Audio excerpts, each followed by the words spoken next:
there's going to be a larger pattern that you will cycle through as a beginning meditator. There are going to be 5 hallmarks of beginning meditation. The first one, and I'm really emphasizing this in this class, if you want to gain skill, if you really want to become your own therapist, you have to do the first one in earnest. You have to set a conscious intention. Like, for example, I am going to try to hold my attention on my breath and limit mind wandering. That's a conscious intention. And you really have to decide with diligence and effort, that's what I'm going to do, and I'm going to do it for 10 minutes, come hell or high water. That's what I'm going to do. Now, just because you do that, it doesn't mean that you're going to be able to fulfill that intention. In beginning meditators, the second hallmark is called forgetting.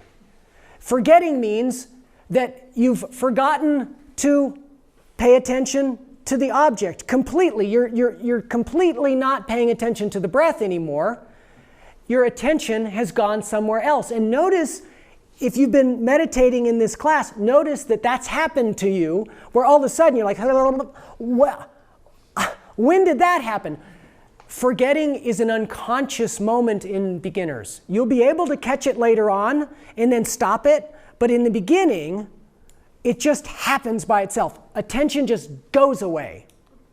Now, after it goes away, the very next aspect of the cycle arises. That's called mind wandering. Now, mind wandering is that time that's undetermined, where you're sitting on a cushion and you're not meditating, you're perseverating, you're ruminating about what are you going to do, when is this going to be over with, what's for lunch, or whatever else you have to do during the day. That's sort of in the beginning, when you decide to meditate, sometimes, remember in Module 1 I said, make note of what might be distracting, because if you don't notice or take note of what could be distracting, attention will go towards something that's emotionally relevant at this place and time. That will be the distraction.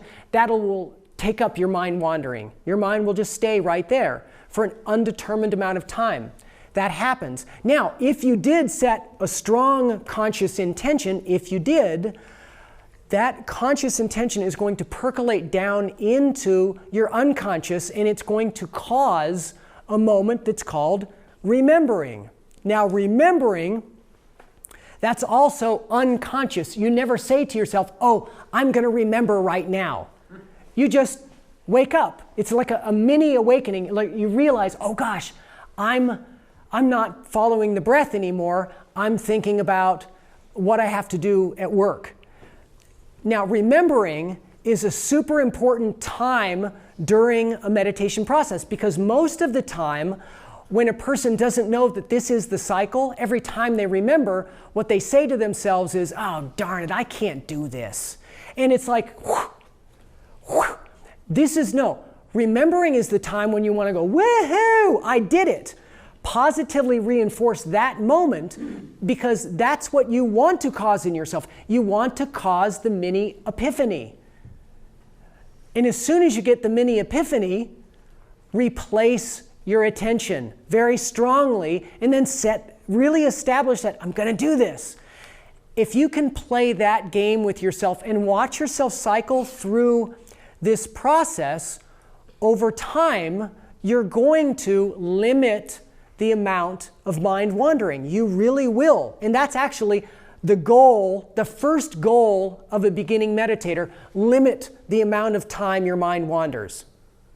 The second goal is you try to limit the times that you forget. And ultimately what's going to happen is your mind won't wander for more than just a flicker, and even the forgetting is you can't quite call it a forgetting, because you never completely lose the object.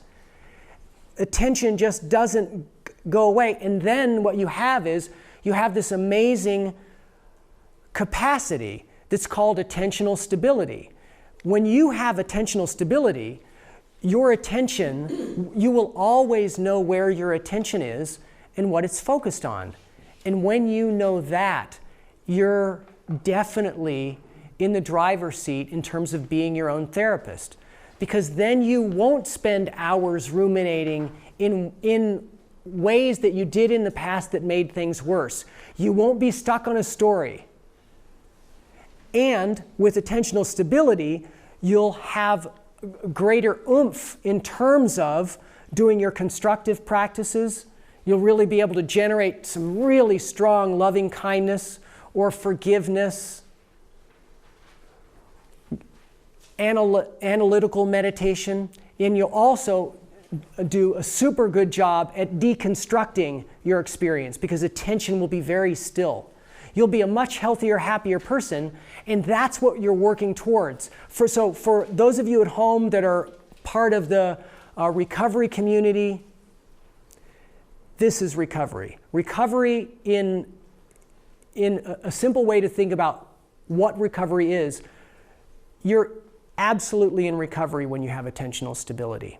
That's it. That's what you're going for. Okay, you guys all get that? Good. All right, this is going to be part of what we do as practices later on this week, okay?